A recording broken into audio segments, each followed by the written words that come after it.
Our expert in this particular field is our own Mikhail Howell, who is media coordinator for the Center for eLearning. So we're delighted to have you talking with us today, Mikhail. Thank you. Yes, I'm happy to be here. I'm glad to be able to share a little bit of my knowledge and to kind of just start a conversation about video and how we can incorporate video more into the courses, and also different tips and tricks that we can use to elevate our media content. So let's go here. So before we get started, the tool that we're using right now is called WebEx. We've been using this for the past couple months for these PD sessions, and it's a tool available through actually FAU and through Canvas. So you can use this tool very much like we're using it right now, to schedule a meeting with your student, with your whole class, with a large group, or with a small group. So when you guys get a chance, check out WebEx. It's an awesome tool just to be able to communicate synchronously with your class, your students.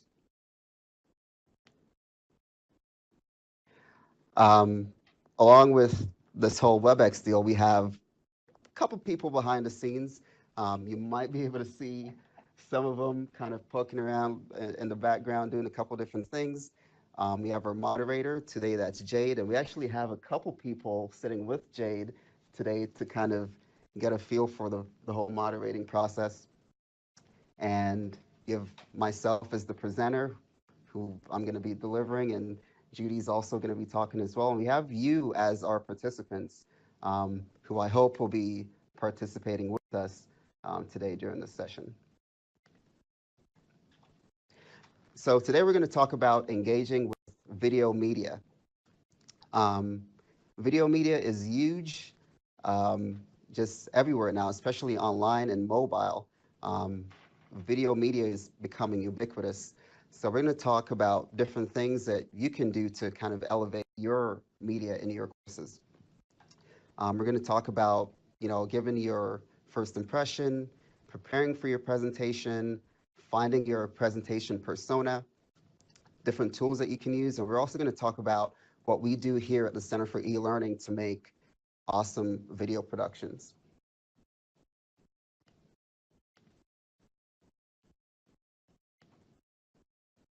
So first, we'll kind of take a look at some numbers. I started poking around and kind of trying to find some different data about video consumption. And here you can see on the slide, 1/3 of online activity is spent watching video. 1/3 of people using the internet watch video. That's what they do. That's a lot of people. 85% of U.S. internet audience watches videos online. 15% of people living in the United States using the internet do not watch video. Can you imagine that? I want to know who those 15% are. There are probably people that don't have internet, right? 82% of Twitter users watch video content on Twitter. So even among platforms where video isn't the primary mode of communication, video is still a huge part of what they use to deliver content. More than 500 million hours of videos are watched on YouTube each day. It's every day. People are consuming all this content on YouTube. And 45% of people watch more than an hour of Facebook or YouTube videos per week. So these numbers are kind of staggering, and it really puts into perspective how huge video media is just online and in general now. And the kind of takeaway I have from that is, video media is becoming a staple. It's not the outlier anymore. It is the thing. It is the way that people are consuming content. The other takeaway that I get from that is that people more and more are going to be expecting to consume information via media video. So when you want to deliver your content, you have to think about meeting people where they are. And you can look at the data, and it shows that People are expecting it, or at least they're consuming it in a big way via video.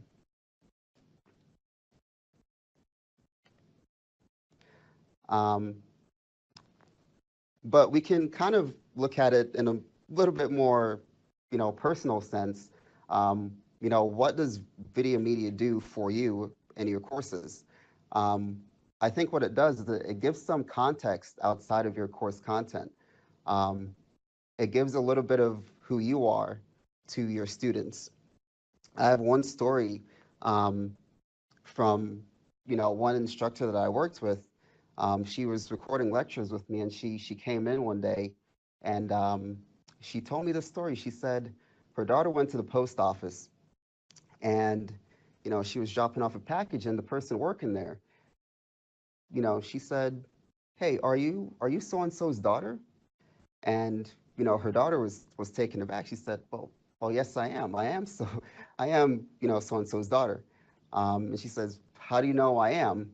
And she said, "Well, your mom. I'm taking her course right now, and I watch all her lecture videos." Um, so just that alone is a huge takeaway that your presence when you deliver yourself online via video, you make a connection with your students outside the context of your classroom.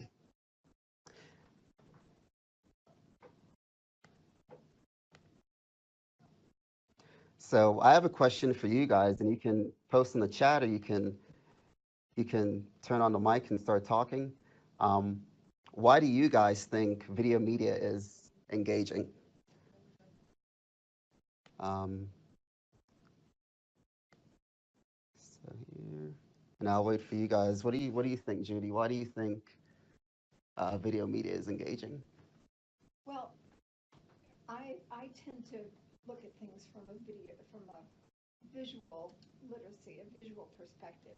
And so making those connections between what we're seeing and what we're hearing, the text that we're hearing or the text that we're reading, makes that important. And that's what causes it to go into long-term memory. So I'm Right. going at it from another perspective, but it's because it allows us to make those connections. Right. Absolutely. Absolutely. Um, and I like Nicole's answer here. It grabs my attention, she says. That's absolutely right. Video is engaging because it is a visual medium, and like Judy says, you make connections when you see something visually, um, especially when the aesthetic connects with the content. It just, I don't know, it kind of triggers something. Yeah, absolutely. And it's part of that whole scaffolding because it adds to what we already know and we can connect it.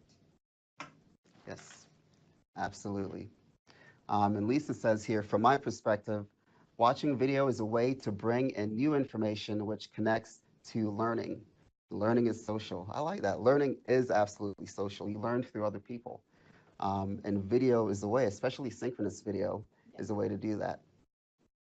She also says that video media allows us to socially connect. Absolutely, absolutely. And we can see that a lot with live video now, and Facebook Live. Periscope was a thing for a while. I don't know if they're still around, um, but live video especially is like a huge way to help people connect instantly. Very good. Any other answers to this question? Okay. All right. Moving right along.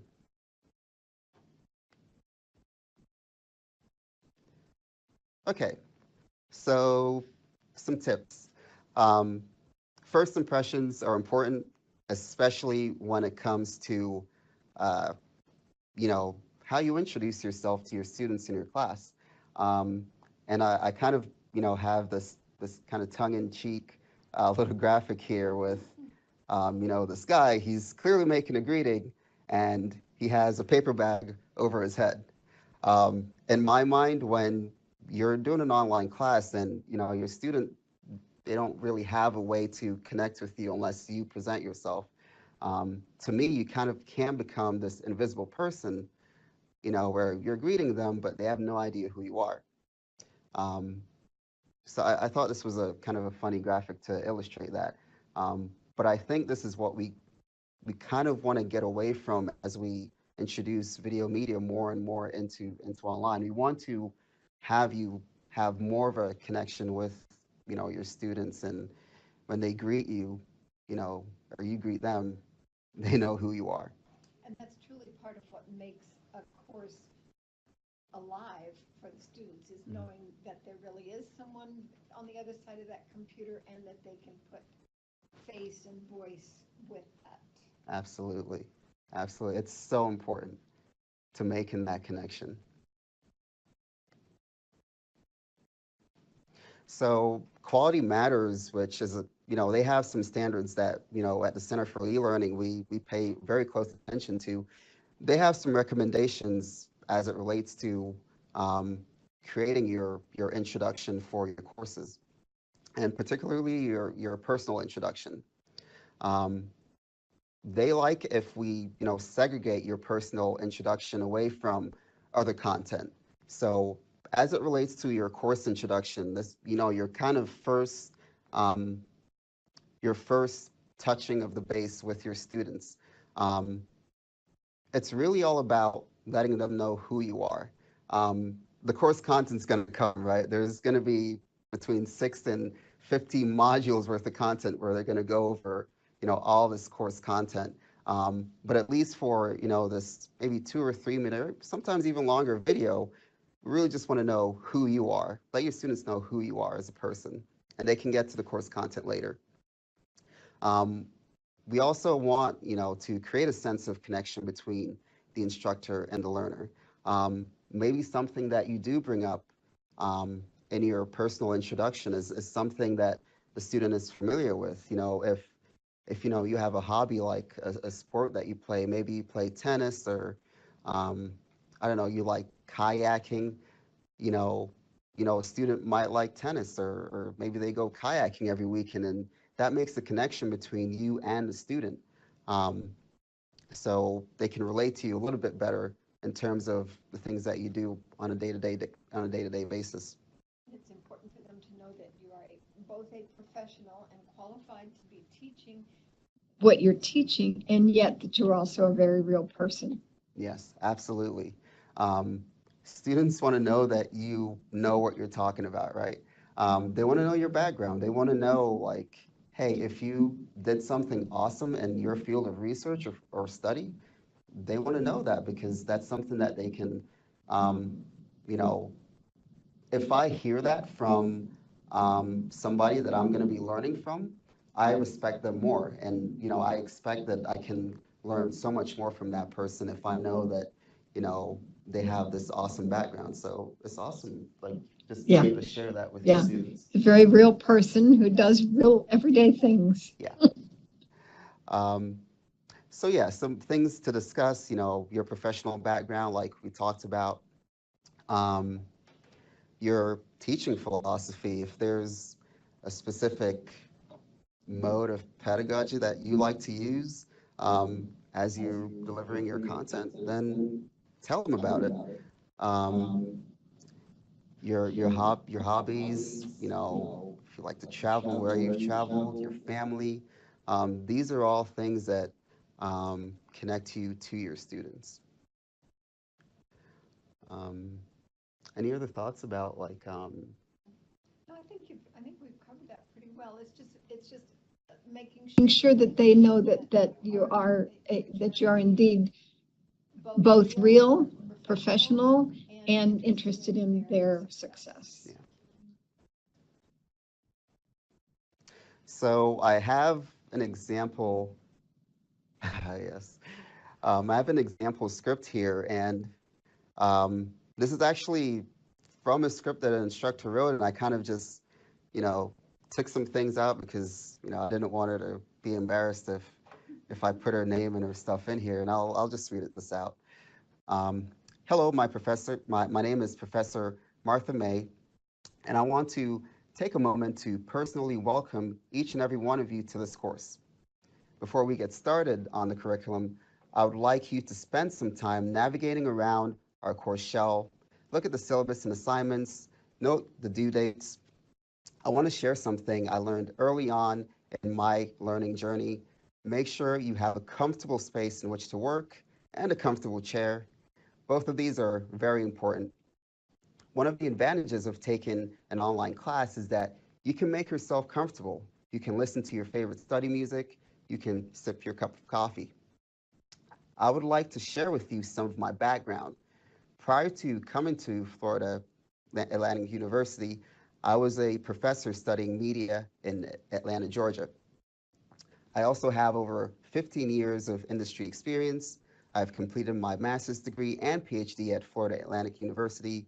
My research focused on comparison of media from different countries. I was also a college athlete. I played lacrosse for Ohio State University, and I've coached athletes as well as my daughter's school. In my spare time, I like to play lacrosse with my husband and my daughter. I like the water. I enjoy traveling and learning about other cultures, and I have spent considerable time backpacking around the world. I'm so glad that you've enrolled in this class, and I really look forward to getting to know you all during this course. I want to meet this person.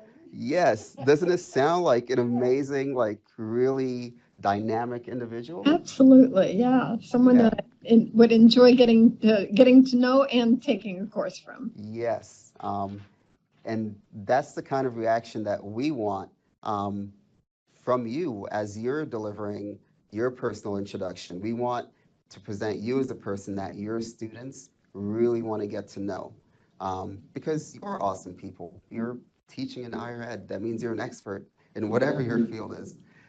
So that means you have interesting information to share, and that you're probably an interesting person as well.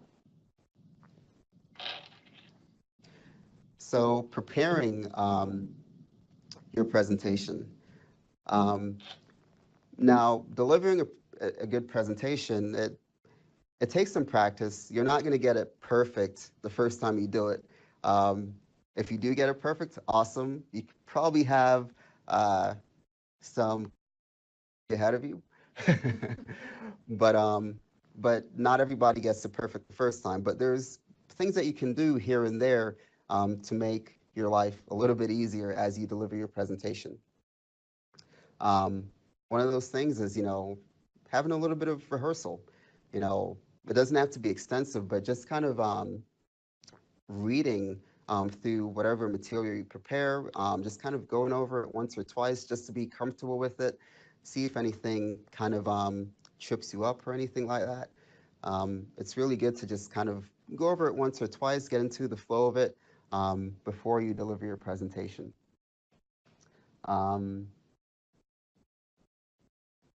I have something else in my note here. I'll just go to my next slide. Well, tell me what was on that picture. Oh, yes, Judy, let's go back. So this is an image of a teleprompter, and it makes life a lot easier. This means that you don't have to memorize everything that you're going to say. And actually, we have one here at the Center for eLearning that we use for a lot of our presentations, and it makes life so much easier for our instructors that come through and record. And later on in the presentation, I'm going to talk about a tool that we discovered recently that helps you to get this same functionality on the go wherever you are. So you guys I think, are going to be pretty excited about that. Looks like it's pretty easy to use then. Yeah. The great thing about the iPad teleprompters is, and some of them the apps have different functionalities, but you copy in your text, you set it to start playing, and it just scrolls the text up, and you just read right along. Love it. And it just makes life so much easier. So one thing that helps a lot, and I kind of mentioned before, outlining and scripting. So what scripting basically means is basically writing verbatim what you're going to say, as you would with any kind of live presentation that you do. Um, it's a great way to organize your thoughts, to kind of, you know, put everything in detail as you want it to be presented.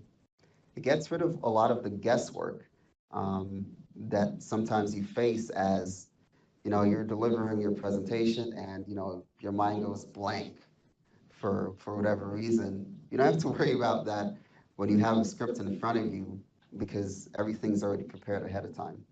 Question for you, Mikhail. What about those that feel like they're more comfortable speaking just off the cuff or, Yeah. you know? Yeah. Some people prefer that to writing a script. And with this and with everything that I'm talking about right now, it's all comfort level. Really is Yeah. if you're comfortable, you know, just kind of, you know, just having a conversation with, you know, your, I guess your imaginary student that's there. Yeah. You know, you can go ahead and do that. If you feel like you're going to get tripped up, then, you know, you can prepare a script or an outline. Yeah. Maybe an outline probably would be Yeah. at least a good format to keep you on track and when those thoughts go wandering, which Yeah. might tend to do. Yeah. And kind of related to that too, and I'm glad you brought that up, Judy. It's, you know, when you're recording your presentation, remember that, you know, you are a person. Yeah. You know, you don't want to get tripped up and you don't want to make mistakes, but, you know, if you do, it means you're not a robot.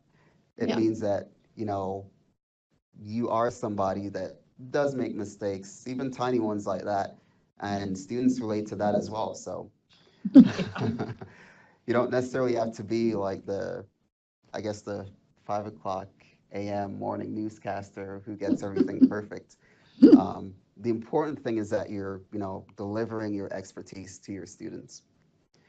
Um, so yeah, outlining and scripting is a really great way to just kind of get everything organized, get everything in order before you start.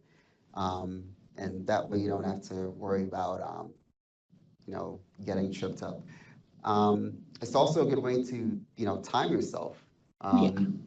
You know, if you don't want to, you know, drone on for an hour, then if you have, you know, like a half-page script, you know that's only going to take a certain amount of time, and you can rehearse that and say, okay, this is only going to take X amount of time, and I know that's all I want my students, at least for this part of this lesson, to sit through.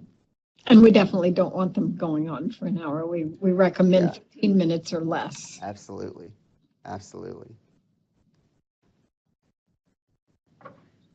Okay, we have a question here from Nicole. What is a recommended time?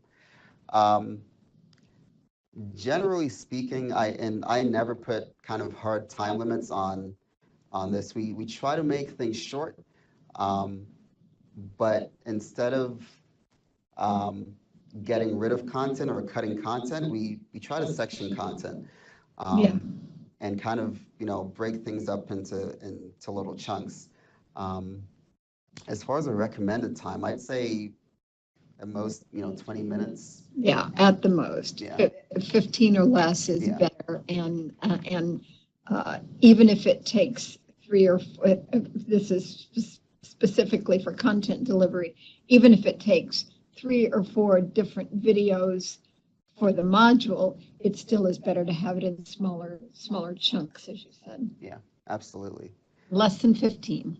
Yeah, because we take a look at the analytics. That's one tool that we have here is to be able to look at, you know, the watching habits of students, and we generally see the fall off starts as the video goes on and on. Yeah. You know, they just stop watching. So it's good to keep it nice, you know, short, sizable chunks. Um, and I kind of go a little bit into more detail here in kind of a way that you can think about your lecture content in a way that you can kind of break things down into, you know, more manageable chunks.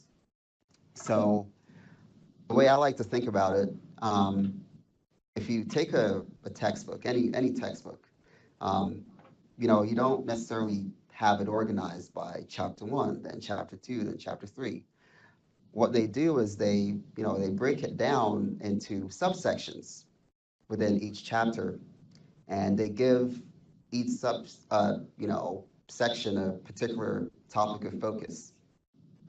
And as you're, preparing your presentation, that's a way that you can, think about your content as a way to kind of chunk it a little bit and kind of break it down so you don't have an hour-long video. You might have an hour, an hour's worth of content, but you can kind of break that down into, several 10-minute videos or several 7-minute videos, and still have that hour's worth of content, but in kind of short, sizable chunks. And the advantage there, one of the advantages is that the students can then review things that they were not clear about or that they wanted to get the more detail. When I look at some of the things you have on this listing, I would definitely have to review several of those. Yeah. We don't want students necessarily like scrubbing through like an hour-long video. Oh, where did they say that? Where do they talk about real numbers? I thought that was over here. I thought, no, it's over here. We want them to get right to the content. And when the videos are in shorter chunks, it helps the students to be able to do that more easily. So definitely. I have this one kind of note here, limit your presentation to one major idea. And, I took this from a TED Talk that Judy graciously shared with me. And, this is from Chris Anderson, and he's a curator of TED Talks. And, he shared some kind of tips of, what makes a good TED Talk a good TED Talk. And one of those tips was to limit your presentation to one major idea. And that is kind of related to a larger point that he was making, that, one of the thing that stands out about the TED Talks that are particularly excellent, that are particularly well done, is that the whole talk kind of coalesces around one idea. And the talks that are very well done, by the end of it, what the presenter has done is transferred that idea to their audience. And it's easier to do that if it's one idea, not several ideas that, your audience has to parse. So that was kind of a really nice takeaway that I took away from that TED Talk. And Stuff in there. Yeah, absolutely. I'll share the link when we kind of send out some of the information for this PD session. I'll include the link in there so that you guys can give it a watch. It's really good, and to kind of see just his little tips and tricks that he has. My other note here is to be concise. This kind of relates back to the whole idea of scripting and outlining your presentation ahead of time. Be concise. Your students, they're busy people too. So yes, absolutely tell stories, because we want that. That's your expertise. But we don't want to hear the same story 5 times. This one time is good enough. So if you're concise with the way that you deliver your information, that goes a very long way. Okay. Any other thoughts that you have as far as? I think that's a pretty good way of getting us visually to. I like the idea of the breaking it down, similar to the way the textbooks are broken down by smaller segments. Yeah. Okay, this is a fun one. Yeah. It is a very fun one. Your presentation persona, or your presenter persona. What we mean by this is, how do you want your students to perceive you when they're watching you presenting your content? Do you want them to see a happy person? Do you want them to be watching a very stoic presentation? Um, do you want to be controversial? Do you want to come across as a controversial person? Do you want to add a bit of gravitas to your presentation? Do you want to make it dynamic? You know, these are all different things that plays into the persona um, that you have as a presenter. And as you're thinking about your lecture content and as you're thinking about delivering your content to your students, also think about, what style of presentation am I going to give off? Um, think about how you want your students to perceive you. Um, I'll take the fancy one down there. Actually, I thought of you when I picked this one. um,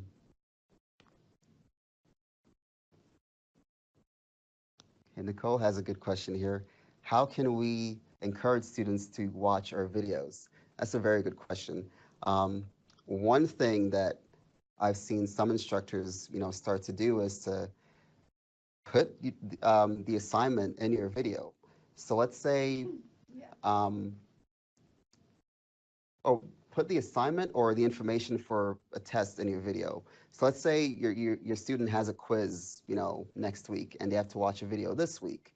Let your students know that the only way they're going to get the information to, ace that test is to watch the video. And if they don't watch the video, they're not going to get the information anywhere else. So that is one good way to, kind of, without like kind of saying, if I see that you don't watch this video, I'm going to, take away points or something. Cal, isn't there something in the field referred to as Easter eggs?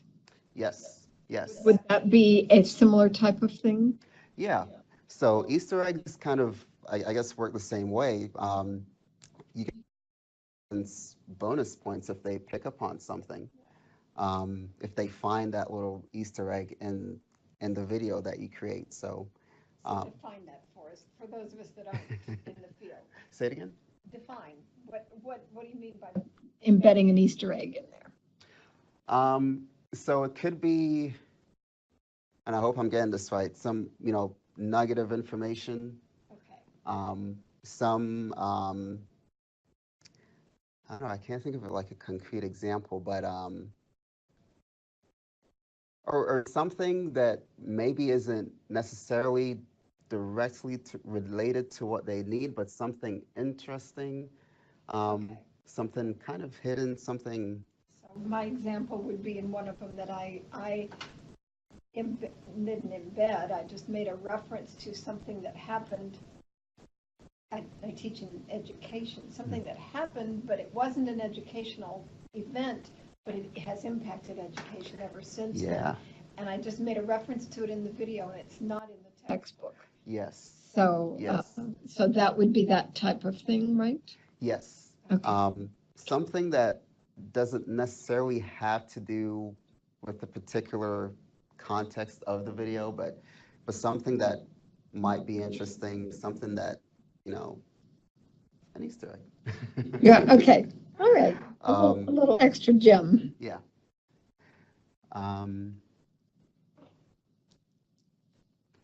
Through media site. I'm not sure what she means there. You can ask for clarification. So Nicole has a question here. How can we encourage students to watch our videos through media site? They don't have any other options. That's the only place they will be able to watch them. Oh, that's true. Can you award points through media site? I don't know if they have particularly awarding points. They do have a polling feature. They also have a Q&A feature, but I haven't come across an award feature. One thing that you could do maybe outside of media site is to introduce one thing that's kind of popular here now at the Center for eLearning, a badging system. That way you can award, your students through badges if they, watch a particular video. One good thing about MediaSite is that it has a lot of data analytics, so you can see exactly which student watched the video, for how long they watched, and, if they were kind of paying attention. So we get all those analytics with MediaSite. We're also looking into a few options that are where you can put a video in and have it stop and ask questions along the way too. We had one that was extremely effective, and it's no longer available. So we're still researching that, but Right. more to come on that and on that. Right. And they're always rolling out new features. So. Yeah. Okay. I'm gonna keep it rolling here. So we do have this Google Slide Interactive that we shared in the chat, and I want you guys to open that up. And first, let me see if I can open it up. Okay. Maybe we'll skip the Google Slide. If you guys just want to post some ways that you think you can introduce your persona into your presentation.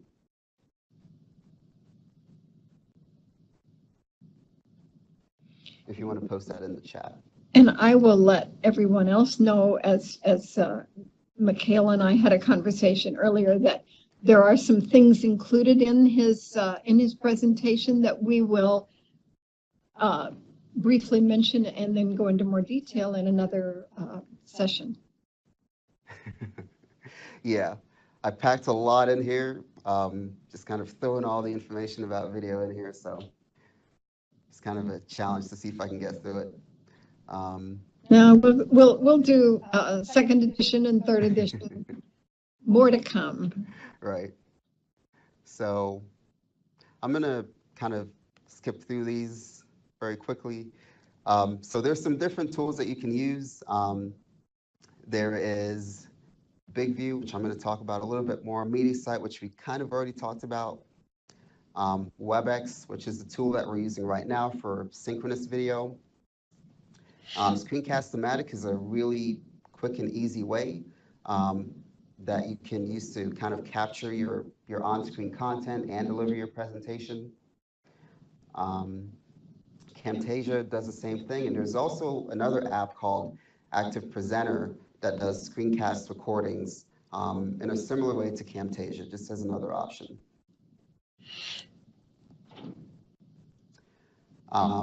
So BigView, I kind of foreshadowed this application before.